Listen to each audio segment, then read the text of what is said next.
τίουν με δι καθέν έκαστο λέγει, τα γάρ έργα είμαι σύ πιθανότερα παρισχύστε των νυν λεχθέτων λόγων. Μάλιστα. Αυτό το καταλαβαίνουμε, τίουν δι εμέ καθέν έκαστον λέγει, δηλαδή ότι τον ετίμησε και τον τιμάει. Τι δι λέγει καθέν έκαστον, ποιος ο λόγος να αναφέρω καθένα από αυτά ξεχωριστό, τι έχω κάνει ας πούμε, ποιος ο λόγος, γιατί δεν ανάγκη να τα λέει, το εξηγεί πιο κάτω. Είμαι παρεσχείς εσύ έργα πιθανότερα των ίν λεχθέντων. Είμαι, νομίζω, όπως και νομίζω ότι ξέρεις, είμαι παρεσχήστε, του παρέχομαι. Παρέχομαι. Δεν έχει διαφορά από το παρέχω. Και το παρέχω το καταλαβαίνουμε καλά και σήμερα. Παρέχω, δίνω, προσφέρω. Εξιδίας πρωτοβουλίας, δικό μου, με χαρά. Λοιπόν, τι χρειάζεται να τα λέω αυτά με λεπτομέρεια, γιατί νομίζω, παρεσχήστε εσύ, είναι παρακείμενος. Παρέσχημε, παρέσχισε, παρέσχιστε, παρεσχίστε. Κατεβάζω το δώρο και κάνω το παρέμφατο με ασφάλεια. Ότι έχω προσφέρει έργα πιθανότερα των λόγων, των λεχθέντων. Ο πιθανός πιστικό. Πιο πιστικά. Πιο πιστικά, πιθανώς από το έπιθον, αόριστο δεύτερο με την εξιστανημένη βαθμίδα, όπως λέμε αυτό το βραχί. Τι χρειάζεται να μιλώ για ένα καθένα χωριστά, γιατί νομίζω ότι έχω προσφέρει, έτσι, έργα πιο πιστικά από αυτά που υπόθηκαν τώρα, από τα λόγια που υπόθηκαν. Θα πάμε πιο κάτω. Τι αγορεύει τώρα, βούλετε. Όμως. Να μην τον κουράσουμε τον κύριο Περικλή. Όμως δε ούτως έχουσα προς σε όσπερ σι ίστα. Απομείω σι την εμήν και εσύ φιλίαν ή μην εγώ βούλεστε, αν μετά σου ανδρός αγαθού γενομένου κοινή γη επιέσαστε μάλλον ή ζη μετεσχηνωμένου. Εσχηνωμένη. Εδώ. Να μείνω αναπηρία. Ναι, μείνετε εδώ πέρα. Λοιπόν, είπε ότι τον έχει τιμήσει και δεν χρειάζεται, τα έργα είναι πιο πιστικά από τα λόγια. Εδώ κάνει διαφοροποίηση τώρα και εξήγηση. Όμως δε ούτως έχουσα, το έχουσα τι μετοχή πρέπει να είναι. Αν και το όμως. Εδώ τι και είναι το όμως. Ή και έχω ούτως προς σε, έχω ούτως, δηλαδή μέσα μου τρέφω τέτοια συναισθήματα για σένα, δηλαδή είσαι για μένα το παν και στο έχω αποδείξει.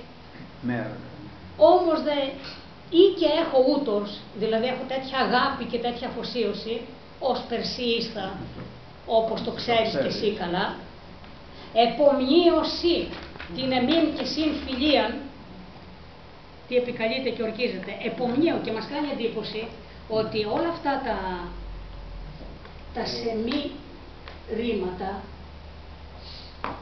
με πρόσημα το ή το ένα νι ή με αφομοίωση το διπλό,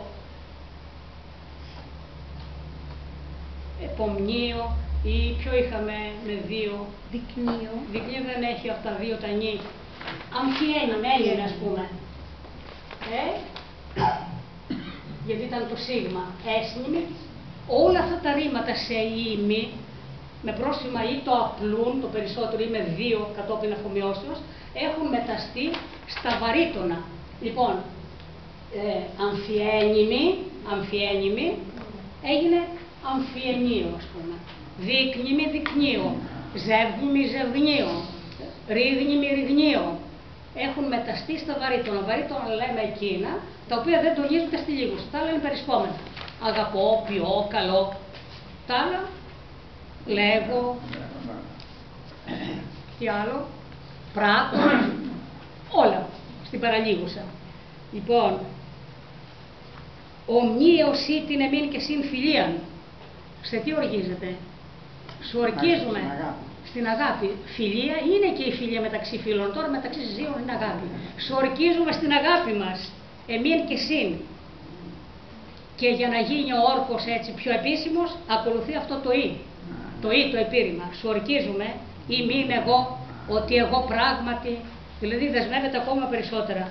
Βούλεστε αν. Βούλεστε αν. Επομνύω εγώ λοιπόν ότι, έχω δυνητικό παρέμβατο, θα το κάνω εφικτική, ότι βουλήμην, θα ήθελα, βουλήμην αν, έναν τύπο δύσκολο, έχουμε πρώτη φορά τον βλέπουμε. Επιέσαστε. Βουλήμην αν, θα ήθελα, επιέσαστε. Επιέσαστε. Απαρέμφατο βέβαια. Επιέσαστε. Εάν αφήσω την πρόθεση που αυτό το ρήμα με παραπέμπει στο ένιμε, που το έχουμε δει αμφιένιμες στις... Βέβαια προηγείται το δίγαμμα, γι' αυτό έχουμε στις λατινογενείς βέστης, λαβέστε, βεστιάριο, όλα αυτά. Λοιπόν, ο αόριστος είναι εσάμιν στην οριστική. Το επί, ξενοφόντιο κείμενο, δεν έπρεπε να είναι. Είναι ο ιωνικός τύπος. Δηλαδή, αν ήταν στον Ηρώδο θα είναι έτσι, στους δικούς μας, τους Αττικούς, αυτό θα γίνει εφέσαστε. Λοιπόν, όχι μόνο του. Θα ήθελα εγώ επιέσαστε γιν. Το επί σημαίνει από πάνω. Το αμφιένιμε σημαίνει βάζω γύρω-γύρω. Αμφίεση και περιβάλλεται. Το ένιμε επί βάζω από πάνω μου γιν. Και όταν βάζω γιν από πάνω μου τι πεθαίνω? Πεθαίνω. Λοιπόν, σου ορκίζουμε στην αγάπη μας ότι στα αλήθεια εγώ βουλήμην αν με τα σου γενομένου ανδρός αγαθού μαζί με σένα, εφόσον αποδειχθείς γενναίος άνδρας, γενναίος άνθρωπος, επιέσαστε γιν κοινή. 2 φορές με τα σου και το κοινή, πλεονασμός. Να ταφώ μαζί σου μάλλον ή ζήν εσχηνωμένη με τεσχηνωμένο. Παρά να ζω ντροπιασμένη με ντροπιασμένο. Γιατί θα ήταν ντροπιασμένος? Γιατί δεν θα έχει αποδώσει στον Κύρο. Τι δεν θα έχει κάνει στο πεδίο της μάχης, των μαχών. Στο πεδίο των μαχών. Την υποχρέωση. Τι σας θυμίζει αυτό? Λοιπόν, πραγματικά ήταν η επιστάση. Ποιες το λέγανε? Όχι η Αθηναία. Δεν έχουμε από Αθηναία γυναίκα, από Αθήδα γυναίκα τέτοιο λόγο. Το ήταν η επιτάς, η την η επιτής, το δωρικό άρθρο, είναι της Σπαρτιάτισσας. Ο Ξενοφών είναι φιλολάκων εξάλλου και ο Σοκράτης φιλολάκων με ποια έννοια? Γιατί η δημοκρατία στην οποία ζούσε την εποχή του δεν είχε σταθερούς νόμους. Δεν ήταν αξιέπαινη. Δεν ήταν η δημοκρατία που είχαν ονειρευτεί. Όλοι είχαν προδοθεί. Και ο Πλάτων προδόθηκε μετά. Γι' αυτό ξεκίνησε έναν άπελπη αγώνα ή να φιλοσοφήσουν οι κυβερνήτες ή να κυβερνήσουν οι φιλόσοφοι. Οι νόμοι της Σπάρτης είχαν διαδοχή και είχαν σταθερότητα. Λοιπόν, εδώ η Πάνθια. Δεν ξέρω αν Ασιάτισσα γυναίκα θα έχει τέτοιο θάρρος και τέτοια παρησία, αφού ο Ξενοφών θέλει το ιδεώδες αυτό του καλού άρχοντος, του βασιλέως με όλα αυτά τα ψυχικά προσόντα και τα διοικητικά, στο στόμα της εδώ το βάζει. Θα ήθελα λοιπόν τι, επιέσαστε μάλλον να ταφώ μαζί σου, εφόσον αποδειχθείς τι γενναίος άνδρας, παρά να ζω ντροπιασμένη που δεν θα έχω άνδρα. Δεν θα έχω άνδρα, δηλαδή πανικάρι. Και θυμόμαστε τι γινόταν στη Σπάρτη. Όταν επέστρεφαν και φέραν τους νεκρούς, έτρεχαν λέει να δουν στο στέρνο. Και αν ήταν στο στέρνο, τιμή και δόξα. Αν ήταν πίσω στην πλάτη, κρυφά και ανάκρυφα, να τους θάψουν στο πολυάνδριον, το νεκροταφείο για όλους. Και στα ελληνικά οξυνοφόρα αναφέρεται αρκετές φορές ότι όταν έφτανε τέτοιο μήνυμα φρόντιζαν να μην κλάψουν, να μην πούν τίποτα, να μην δείξουν ότι πληγώθηκαν, να μην δείξουν. Και όχι και λίγο να γύριζε κανείς ντροπιασμένος. Έχει ο Ηρώδος πολύ ωραία περιστατικά. Στη μάχη πάντως με τον Επαμινόντα, τους σκότωσαν όλους από πίσω. Ήταν 1000 Σπαρτιάτες, έσπαξε 600 και όλους από πίσω. Όταν έγινε πότε τους νίκησε την πρώτη φορά ο Επαμινόντας. Στα Λεύτρα. Στα Λεύτρα. Όλους από πίσω. 370. Γιατί αυτοί δεν είχαν μάθει ποτέ να μπορούν να πολεμάνε ανάποδα. Δεν είχαν μάθει να πολεμάνε. Ποτέ να πολεμούν ανάποδα. Οι Σπαρτιάτες. Να φεύγουν. Ή πήγαιναν μπροστά ή τίποτα. Ναι. Τους μπήκε από πίσω και τους έσπαξε όλους. Και ήταν όλοι σφαγμένοι από πίσω. Ήταν στρατηγική. Επίσης ότι φορούσαν και κόκκινο, να μην φαίνονται τα αίματα. Να μην φαίνονται. Ναι. Λοιπόν, εδώ πέρα θέλω κάτι να πω και μετά θα πάμε πιο κάτω. Από την προγενέστερη γραμματεία δεν έχουμε τέτοια δείγματα σαν αυτό που ακούμε τώρα την Πάνθια. Δεν στέλναν τους άνδρες τους, δεν λέμε για στην Αθήνα δεν ακούστηκε, αλλά το πρώτο ποίημα που έχουμε που είναι το Ομηρικό ή η Ηλιάδα, έχουμε εκεί την Ανδρομάχη και τον Παρίαμο τον πατέρα του Έκτορος και την μητέρα την Εκάβη να τηρούν στάση τέτοια που συνάδει ας πούμε με τα συναισθήματα των γονιών, της μάνας και της συζύγου. Θυμόμαστε από την Ηλιάδα, θα κάνω την παρέμβαση γιατί θα είναι μετά σαν παρήσακτο. Στην Ηλιάδα ο Ήρου, το γράφουμε με κεφαλαίο και δείχνει τις ραψοδίες του Ομήρου. Το μικρό γράμμα είναι της Οδυσσίας. Λοιπόν, είναι η συνάντηση του Έκτορος και της Ανδρομάχης. Ο Έκτορ είναι αποφασισμένος να πολεμήσει τον Αχιλλέα και θα βγει έξω από τα τείχη. Και ένα σημείο στο οποίο θα συναντηθούν είναι οι σκαιές πύλες. Σκαίε πύλε που θα πει αριστερές, έτσι, σκεύους. Αριστερός. Και σκαιός σήμερα, σκαιός είναι τι? Ο άνθρωπος ο οποίος είναι βλοσιρός, ότι είναι απέσιος, ότι είναι κακό. Κακό είναι, δεν είναι καλός χαρακτηρισμός ο σκαιός. Λοιπόν είναι εκεί.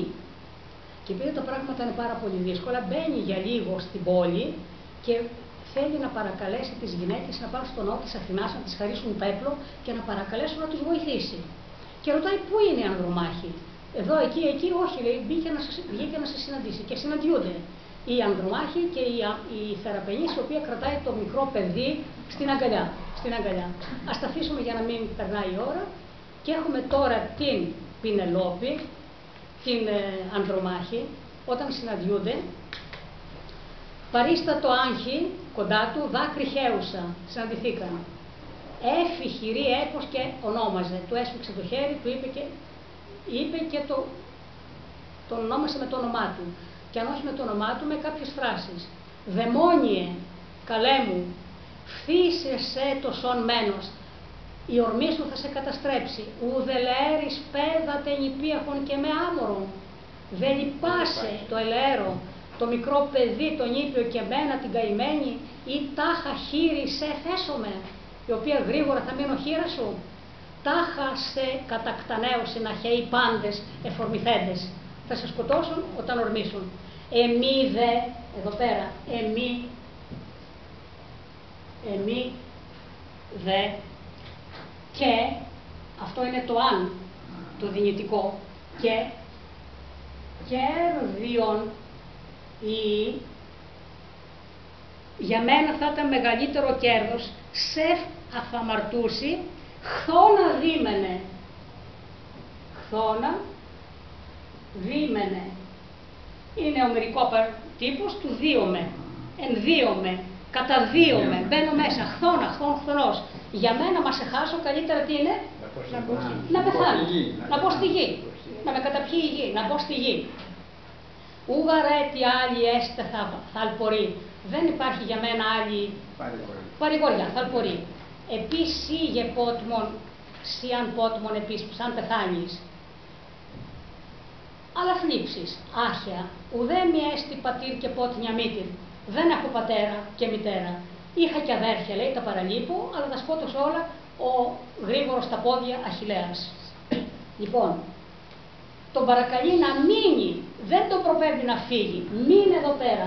Αν σε χάσω τότε θα πω στη γη. Και πάμε, όχι να πω και τούτο. Και του λέει, «Σύ μη εσύ πατήρ και πότνια μήτηρ. Για μένα είσαι και πατέρας και σεβαστή μητέρα, η δε κασίδνητος και αδελφός. Σύ δε μη θαλερός παρακήτης». Το θαλερός του λένε για τα δέντρα. Αλλά όταν του πεις για έναν άντρα μπορεί να είναι γενναίος, εδώ πέρα ο παρακήτης, εκεί είναι το κρεβάτι, σύζυγος και αγαπημένος σύζυγος. Άγιε, εμπρός, ελέρενην, λυπήσουμε. Και αυτού μίμνε επί πύργο, μην αυτού κοντά στον πύργο, μη πέδα ορφανικών θείης και με χείριν γυναίκα. Το παιδί ορφανό και με ένα χείρα. Και στήσων λαών παρ ερηνεών. Βάλε τους στρατιώτες εκεί στην Αγριοσικιά ο Ερηνεός, ένθα μάλιστα αμβατός εστι πόλης, είναι προσβάσιμη πόλη και επίδρομον έπλετο τείχος. Και είναι εύκολο να ανεβεί κανείς στο τείχος. Τον αποτρέπει. Και πάμε μετά στην Ομήρου Χ. Είναι έκτορος ανέρεσης. Το σκότωσε ο Αχιλλέας. Πριν βγει όμως, έχουμε τον Πρίαμο, ο οποίος του λέει, Έκτορ,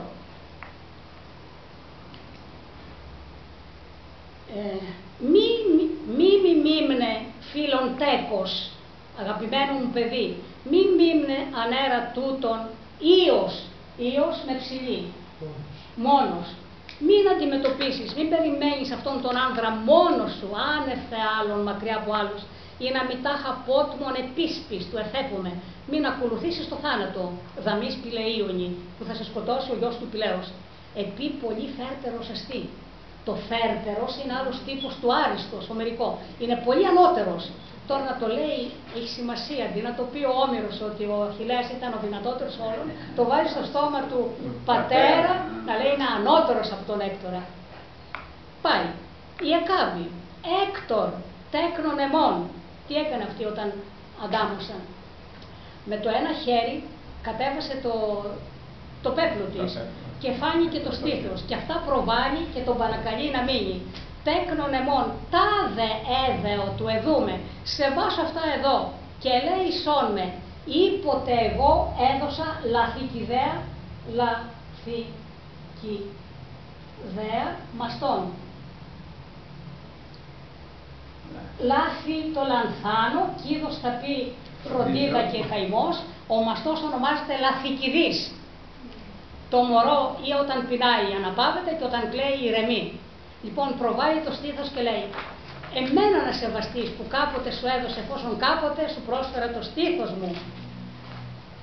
Τον μνήσε, του μέμιμε, αυτά να θυμάσαι, φίλον τέκος, άμυνε δύο άνδραν τύχεως εντός αιών και αντιμετώπισε και πολέμησε αυτόν τον άνδρα μέσα από τα τείχη. Μη δε πρόμος ίστασο του και μη στέκησε πρόμαχος. Ήπερσε κατακτάνει, αν σε σκοτώσει, σι ούσε εγώ και κλάψομαι, ελεχέεσαι.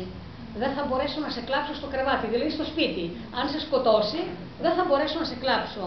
Φίλον θάλος, αγαπημένο βλαστάρι τώρα το θάλος, είπε τέκος, θάλος, ον τέκον αυτή, εγώ που σε γέννησα, και δεν θα σε χαρεί, δεν θα σε κλάψει η άλοχος πολύδωρος. Η άλοχος είναι η ανδρομάχη, η οποία ονομάζεται πολύδωρος, ή έδωσε δώρα ή έφερε δώρα, γιατί την ύφη την αγόραζαν. Έδινε δώρα ο γαμπρός. Έτσι. Βλέπουμε λοιπόν ότι η ελληνική παιδεία, η γραμματεία, παρουσιάζει αυτό το τύπο της γυναίκας. Ας αφήσω την Πενελόπη, εδώ πέρα που έχουμε για πόλεμο. Τον θέλει και φοβάται να τον στερηθεί. Δίνε χθόμεν, πού είναι, φώνα δίμενε. Ενώ αυτή θέλει, αν δεν αναδειχθεί ανδρείος, μαζί του να χαθεί, παρά να ζει. Λοιπόν, θα πάμε πιο κάτω. Παρά να το ζω ντροπιασμένη. Πού είμαστε τώρα? Ούτως εγώ και σε το 7. Ναι. Ούτως εγώ και σε έχουν καλίστον και με αυτή ηξίο που κάνω. Ναι, ας το δούμε τούτο εδώ. Λοιπόν, το αξιό το ξέρουμε. Αξιό, έχω την αξίωση, νομίζω κάποιον άξιο κτλ.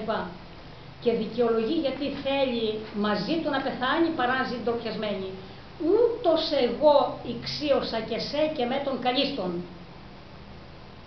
Τόσο μεγάλη τι δηλαδή αξία αποδίδω εγώ και σε σένα και σε μένα, των καλίστων, για τα ακάλιστα, τα ωραιότερα. Δηλαδή τόσο πολύ εγώ για σένα ή έχω απαιτήσεις για τα καλύτερα και από σένα και από μένα. Και έρχεται τώρα πιο πρακτικό, να πάμε. Και Κύρο δε μεγάλην την αδοχώ ημάς χάριν οφείλει, ότι με εχμάλωτον γενομένην και εξαιρετήσαν αυτό ούτε ως δούλην εξίωσε και κτίστε ούτε ως ελευθέραν εν ατίμω ονόματι, διεφύλαξε δε εσύ ως περαδελφού γυναίκα λαβών προς... Έχουμε τελεία εδώ πέρα. Έχουμε τελεία. Ναι. Τώρα έρχεται, αλλά δοκώ ημάς χάριν μεγάλην οφείλην το Κύρο. Πέραν το εμείς οι δύο τι και εσύ προσωπικώς, εμείς οι δύο είμαστε φιλέτε του Κύρου.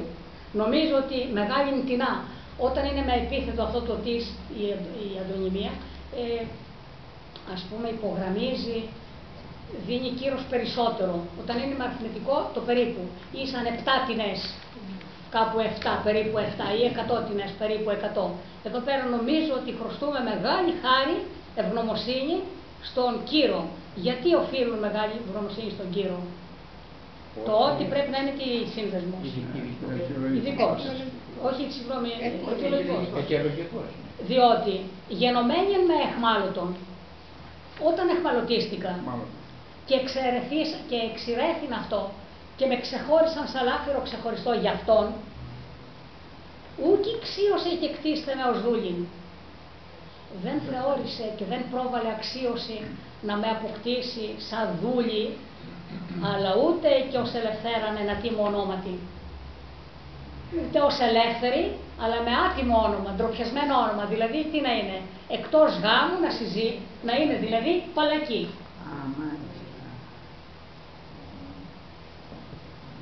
Δεν τη λέει για σεβασμό τέλος πάντων τη λέξη, ότι είναι ντροπή να κάνεις, δεν είναι σωστό και να το λες. Δεν θα είχα το σύμφωνο συμβιώσεως τότε. Όχι, δεν το είχα. Λοιπόν, κάνει εντύπωση τώρα. Τι λέει, κοιτάξτε. Με σεβάστηκε, ούτε ως δούλη να με έχει, δούλα, ούτε και ελεύθερη, αλλά με την ιδιότητα αυτή. Παρατί, με διαφύλαξε, για σένα με φύλαξε, ως περλαγών γυναίκα αδελφού. Λες και πήρε τη γυναίκα του αδελφού του. Και κάτι ακόμη, πιο κάτω, θέλετε κύριε Γιώργη. Ναι, πως δε και ό,τι αράσπας απέστησε πέμψε, ήξεν αυτό σε πολύ αράσπο άντρα και πιστότερον και αμήνοντα. Μάλιστα. Αμήνοντα. Το προσδέ είναι το επιπλέον. Επιπλέον, και ότε αράσπασο εμέ φυλάτων απέστη αυτού, δεν ξέρει ότι αυτή η απομάκρυνση είναι αποστολή στρατιωτική, ας πούμε, τον στέλνει κατάσκοπο στη Λιδία. Επιπλέον, και όταν ο αράσπας που με φύλαγε, να με φυλάει, απομακρύνθηκε από αυτόν, υπεσχόμην αυτό, το Κύρο, του υποσχέθηκα, ήξινα αυτό άνδρα πιστότερον και αμήνωνα του αράσπου, και αυτός είσαι εσύ. Είμαι εάσιε προς επέμψε. Του υποσχέθηκα, είμαι άσιε, αν με άφηνε. Στον Κύριο προσωπικά είπε το εξής. Είναι εάσις με. Στον Κύριο του είπε αυτό, είπαν, αν με αφήσεις, εδώ σε πλάγιο λόγο. Ή εάσιε με, αν με άφηνε, γιατί έχω πλεύτηκε του πλαγίου λόγου, έχω το υπεσχόμενο που είναι ιστορικός. Αν με άφηνε να στείλω σε σένα μήνυμα, του υποσχέθηκα να έρθει σε αυτόν τον Κύρο άνθρωπος, εσύ, πολύ πιο πιστός και καλύτερος από τον αράσπα, του υποσχέθηκα. Θα πάμε πιο κάτω. Ημέν ταύτα είπε, ο δε αβραδάτας αγαστής της λόγης και θυγών αυτής της κεφαλής αναβλέψας εις των ουρανών επίξατο. Αλός ζευ μέλιστε, δώσ' μη φανίνε αξιωμέν παρθίας ανδρή, αξίο δε Κύρου φίλο του ημάστε μίσαντος. Πώς εδώ. Αυτά είπε, έτσι εξηγήθηκε η Πάνθια. Και ο Βραδάτας, αγαστής και θυγόν αναβλέψας, επίρξατο. Άγαμε, θαυμάζω, χαίρομαι, θαύμασε, τέτοια παρησία. Με τα λόγια αυτά, και θυγόν αυτής της κεφαλής, θυγάνω, θύγω, αγγίζω, χάιδεψε, θυγόν της κεφαλής, αναβλέψας εις τον ουρανό. Ωραίο το αναβλέψας. Έστρεψε τα βλέμματα, το βλέπω είναι το βλέμμα, έστρεψε τα βλέμματά του στον ουρανό και προσευχήθηκε. Ζεφ μέγιστε, μα το δίναμε μεγάλη δία, δώσ' μη φανίνε ανδρή αξίο της Πανθίας, άξιος τεινός. Το δώσ' μου, όπως λέμε εμείς, αξίωσέ με, κάνε με, αξίωσέ με να φανώ, να αποδειχθώ άξιος, αντάξιος άνδρας της Πάνθιας και αντάξιος φίλος του Κύρου, ο οποίος μας ετίμησε. Και εδώ επανάληψη. Ναι. Αξίο δε Κύρου φίλο του ημάς τιμήσαντος, ναι. Ταύτυπον κατά τα στήρες του αρματίου δίβρου ανέβαινεν επί το άρμα. Ναι. Ταύτα λοιπόν, αυτά είπε, αυτή την προσευχή έκανε. Αξίωσέ με να γίνω αντάξιος και της μιας και της άλλης. Εκεί κοντά στη θύρα του δίφρου, του άρματος, ανέβαινε επί το άρμα. Ετοιμαζόταν τι, να ανέβει στο άρμα. Ελευθερία. Επίτε αναβάντος αυτού κατέκλεισε τον δίφρον ο Ιφινίωχος, ουκ έχουσε η Πάνθια πώς ανέτι άλλος ασπάσε το αυτόν, κατεφύλισε τον δίφρον. Μάλιστα. Και όταν ανέβηκε λοιπόν ο Ιφινίωχος, ο βοηθός, κατέκλεισε τον δίφρον. Όχι απλώς έκλεισε, τον ασφάλισε. Τον έκλεισε καλά το δίφρο. Και η Πάνθια ουκ έχουσα πώς ανέτι άλλος ασπάσε το αυτόν. Το ασπάζουμε που σημαίνει χαιρετώ. Μετά δέχομαι με φιλοφροσύνη, φιλάζω, οτιδήποτε, χαιρετώ. Όταν ανέβηκε λοιπόν και μην ξέροντας, μην μπορώντας η Πάνθια πώς ανέτι άλλος, πώς ανασπάσετος, πώς θα μπορούσε να τον χαιρετήσει διαφορετικά, ακόμη διαφορετικά να τον χαιρετήσει, κατεφύλισε τον δίφρον. Φύγησε τρυφερά το άρμα, το δίφρο. Θα πάμε πιο κάτω. Και το μεν πρωί ήδη το άρμα και δε λαθούσε αυτόν συνεφίπετο. Έως επιστραφής και ειδών αυτήν Αβραδάτας είπε. Ναι. Θάρη Πάνθια και χέρι και άπηθη ήδη. Μάλιστα. Και το Αβραδάτα πρωί ήδη το άρμα. Και το Αβραδάτα, αυτό το τόνισμα, και το άρμα του πλέον προχωρούσε. Η δε λαθούσα αυτόν πάλι έλαθε, δεν την πήρε είδηση. Συνεφίπετο. Ακολουθούσε πίσω από το άρμα. Έως ότου επιστραφής και ειδών είπε ο Αβραδάτας. Στράφηκε την είδη και είπε. Θάρη Πάνθια, έχει θάρρος Πάνθια και χαίρε. Και άπηθη ήδη, άπηθη, το άπημε και γύρνα πίσω. Γύρισε στο σπίτι. Δεν είσαι και το ήθη, μπρος και πήγε, άπηθη, να γύρισες εκεί από όπου ξεκίνησε στο σπίτι. Και επειδή δεν με έπαιρνε άλλο, αυτό που είναι δυο σειρούλες, θα σας τις πω.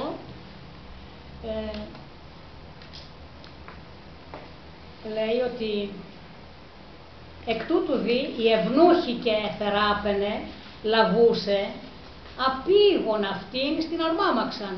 Απάγω, οδηγώ την αρμάμαξα. Η άμαξα ήταν το πολεμικό, η αρμάμαξα είχε και τη δυνατότητα, ας πούμε, είχε κάποιες ανέσεις και να ξαπλώσει, να κοιμηθεί. Την οδήγησαν στην αρμάμαξα και κατακλίναντες την έβαλαν να ξαπλώσει, κατεκάλυψαν τη σκηνή. Τη σκέπασαν με σκέπασμα. Οι δε άνθρωποι, ο κόσμος τώρα, όταν λέμε οι άνθρωποι είναι ο κόσμος και όταν λέμε ο κόσμος, είναι αυτό αντίστοιχο σε εμάς είναι ο κόσμος. Αυτό που λέμε εμείς κόσμος είναι οι άνθρωποι. Και όταν λέει ανήρ είναι ο άνθρωπος. Λοιπόν, και ο κόσμος, όντως καλού του θεάματος, τούτε Αβραδάτα και του άρματος, ενώ ήταν ωραίο και το θέαμα του άρματος και του Αβραδάτου, πού πρόσθενε δύνατο θεάσαστε αυτόν πριν η Πάνθια πήλθε. Δεν μπορούσαν να το δουν και να το απολαύσουν σαν θέαμα πρωτού, μέχρι ότου η Πάνθια έφυγε. Δηλαδή τους είχε απομονώσει να τα πούν αυτά όλα μαζί και αυτοί θέλαν να χαρούν αυτό το θέαμα τώρα και τώρα το είδαν και το θαύμασαν. Πάρα πολύ ωραία. Λοιπόν, το κόσμος, εκτός από την έννοια αυτή την έχει άλλη όμως, δεν είχε την έννοια της τάξεως, ο Πυθαγόρας που λέει ότι το... Ότι η αριθμή είναι ο κόσμος, ναι, η αρμονία. Και το κοσμό. Και το κοσμό. Διάκοσμος. Λοιπόν, αυτό είναι να προσπαθήσουμε να το αποδώσουμε όσο γίνεται. Λίγο προηγουμένως λέει ότι το άρμα του Αβραδάτου 8 ύπη το έσυραν. 8 ύπη. 8 ύπη. Ναι. Ανά 2, δηλαδή είχε 4 ρυμούς. Τετράριμα. 4, πώς να πούμε αυτά τους μακρύς... Ζυγούς. Ζυγούς. Ναι. Και όταν επρόκειτο να φορέσει το λινό θώρακα, ο οποίος ήταν συνήθεια του τόπου τους, του προσέφερε η Πάνθια και χρυσοκράνος και περιβραχιόνια και βραχιόλια πλατιά γύρω από τους καρπούς των χεριών και χιτώνα πορφυρό που έφτανε ως τα πόδια και είχε πτυχές στο κάτω μέρος και λοφείο βαμμένο σε χρώμα βαθύ κόκκινο. Και αυτά τα έκανε κρυφά από το σύζυγό της, αφού μέτρησε, πήρε μέτρο τα όπλα του. Και εκείνος όταν την είδε εξεπλάγει και ρώτησε την Πάνθια: «Δεν φαντάζομαι, γυναίκα, να κατέστρεψες τα στολίδια σου και να μου έκανες τα όπλα?» «Μα το δία», είπε η Πάνθια. «Όχι βέβαια, τα στολίδια μου τα πιο ακριβά. Εσύ για μένα, γιατί εσύ για μένα, εάν φανείς και στους άλλους όποιος ακριβώς φαίνεσαι σε μένα ότι είσαι, θα είσαι πάρα πολύ μεγάλος στολισμός». Και ενώ τα έλεγε αυτά, συγχρόνως το βοηθούσε να φορέσει τα όπλα. Και προσπαθούσε βέβαια να μείνει απαρατήρητη, αλλά της έτρεχαν τα δάκρυα στις παριές της. Και όταν ο Αβραδάτας ετοιμάστηκε και εξοπλίστηκε με αυτά τα όπλα, ο οποίος και προηγουμένως και πρώτα ήταν ωραίος, φάνηκε ωραιότατος και αρχοντικότατος, επειδή πράγματι βοηθούσε σε αυτό και η φύση του. Εκφύσεως ήταν ωραίος και αρχοντικός. Και αφού πήρε τα ενία από τον βοηθό, ετοιμαζόταν να ανέβει πλέον στο άρμα. Στο μεταξύ η Πάνθια διέταξε όλους τους παρόντες να αποχωρήσουν και είπε: «Αβραδάτα, ότι βέβαια εάν και κάποια άλλη γυναίκα ποτέ μέχρι τώρα ετίμησε το σύζυγό της περισσότερο από την ψυχή της, από τη ζωή της, νομίζω ότι εσύ το ξέρεις ότι και εγώ είμαι μία από αυτές. Αλλά ποιος ο λόγος εγώ να τα παριθμώ αυτά ένα-ένα με λεπτομέρεια? Γιατί νομίζω ότι σου έχω προσφέρει, σου έχω αποδείξει, έχω παρουσιάσει πράξεις πολύ πιο πιστικές από τα λόγια που τώρα πριν έχουν υποθεί. Όμως παρά τα αυτά, παρά τα συναισθήματά μου, τα συναισθήματα που έχω απέναντί σου που και εσύ ξέρεις, ορκίζομαι στην αγάπη μας ότι στα αλήθεια εγώ θα ήθελα, εάν αποδειχθείς γενναίος άνδρας, μαζί σου να ταφώ παρά να ζω ντροπιασμένη με ντροπιασμένο. Τόσο μεγάλη αξία αποδίδω εγώ σε σένα και σε μένα για τα ωραιότερα. Αλλά και στο γύρο νομίζω ότι χρειαστούμε μια πάρα πολύ μεγάλη ευγνωμοσύνη, διότι όταν εχμαλωτίστηκα και με ξεχώρισαν λάφυρο γι' αυτόν, δεν θεώρησε άξιο να με αποκτήσει σαν δούλη, αλλά και ούτε ως ελεύθερη με τιμασμένο όνομα, αλλά με φύλαξε για σένα, λες και πήρε τη γυναίκα του αδελφού του.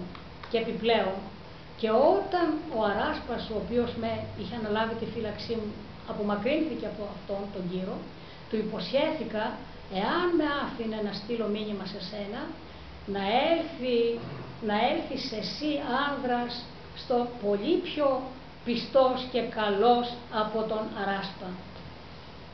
Αυτά είπε. Και ο Βραδάτας θαύμασε με τα λόγια της χάιδεψε το κεφάλι, έστρεψε το βλέμμα του στον ουρανό και προσευχήθηκε. Μέγιστε, παντοδύναμε Δία, αξίωσέ με να φανώ αντάξιος άνδρας της Πανθίας και αντάξιος φίλος του Κύρου, ο οποίος μας ετίμησε. Και όταν είπε αυτά, εκεί στη θύρα του άρματος, ετοιμαζόταν να ανέβει στο άρμα. Και όταν ανέβηκε, ο Ηνίοχος έκλεισε καλά το δίφρο και μη ξέροντας πώς, με ποιο τρόπο η Πάνθια θα μπορούσε ακόμη διαφορετικά να τον χαιρετήσει, φίλησε τρυφερά το άρμα. Και το άρμα του προχωρούσε πλέον και εκείνη χωρίς να γίνει αντιληπτή, ακολουθούσε, έως ότου ο Αβραδάτας εστράφη στα οπίσω, την είδε και είπε «Θάρρος Πάνθια, χαίρε και γύρνα πίσω». Επάνω στο σπίτι. Αυτό είναι. Πολύ ωραία. Όπως το βρήκε το άρμα.